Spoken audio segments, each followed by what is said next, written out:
దేవుని పరిశుద్ధ నామమునకు మహిమ కలుగునుగాక. ప్రిలారా, ప్రభునామన మీ అందరికీ వందనములు. దేవుని వాక్యము ధ్యానందాము. యోహాను సువార్త 15వ అధ్యాయము 4వ వచనం. నాయందు నిలిచియుండుడి, మీ యందు నేనును నిలిచియుందును. తీగె ద్రాక్షావల్లిలో నిలిచియుంటేనే గాని తనంతట తాను ఎలాగు ఫలింపదో, అలాగే నాయందు నిలిచియుంటేనే గాని మీరును ఫలింపరు. ప్రియమైన దేవుని బిడలారా, యేసుక్రీస్తు ప్రభువారు శరీరధారి ఉన్న దినాలలో ఆయన వాక్యము బోధిస్తూ ఆయన అంటూ ఉన్నారు, నేను నిజమైన ద్రాక్షావల్లిని, నా తండ్రి వ్యవసాయకుడు. నాలో ఫలింపని ప్రతి తీగను ఆయన తీసి పారవేయును, ఫలించు ప్రతి తీగ మరి ఎక్కువగా ఫలింపవలనని దానిలోని పనికిరాని తీగలు తీసివేయనని బోధించారు. ఆయన బోధ వింటున్న వారందరూ కూడా ఎంతో శ్రద్ధగా ఆయన వాక్యాన్ని వింటూ ఉన్నారు. ఆయన మాట్లాడుతూ, నేను నిజమైన ద్రాక్షావల్లిని, నాలో మీరు ఫలించాలి, నాయందు మీరు నిలిచి ఉండాలి అని ఆయన మాట్లాడుతూ ఉన్నారు. దేవుని యందు నిలిచి ఉంటేనే ఫలింపు, అభివృద్ధి అనేది వస్తూ ఉంది. ప్రియమైన దేవుని బిడలారా, ఆయనకు వేరుగా ఉండి ఏమీ చేయలేము. ఈ లోకములు ఒకవేళ ఆశీర్వదించబడొచ్చేమో కానీ, ఈ లోకములు అన్నీ ఉండవచ్చేమో కానీ ఆయన లేకపోతే అంతా సున్నాయే. ఏసేపు జీవితం ఫలించటానికి కారణమేమిటి? ఆయన ఎక్కడున్న దేవుడు ఆయనకు తోడై ఉండటానికి కారణమేమిటి? ఆయన పాపాన్ని అసహించుకున్నాడు, దేవుని కొరకు నిలబడ్డాడు, తన యథార్థతను కోల్పోలేదు. గనుక దేవుడు యేసేపు ఉన్న చోట అభివృద్ధిని కలగచేశాడు, ఆశీర్వాదం విడుదల చేశాడు.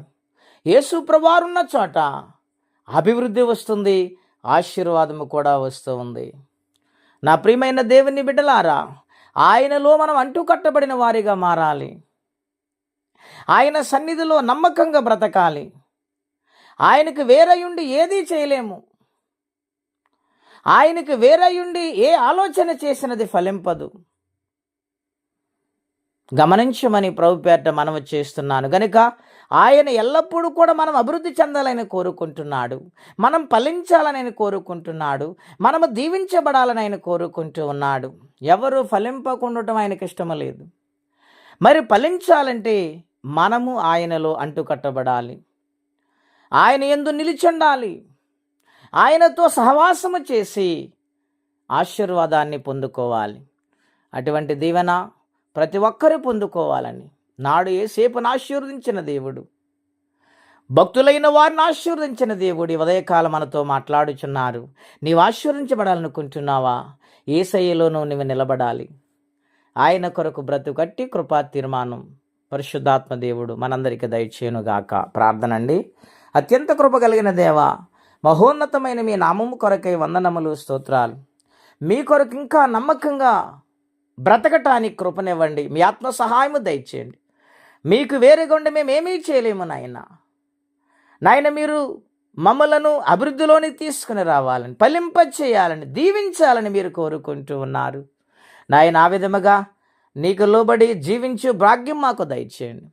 యేసేపు గారి జీవితంలో నాయన ఎన్ని కష్టాలు వచ్చినా నీ సన్నిధిలో ఆయన యథార్థతను విడిచిపెట్టలేదు.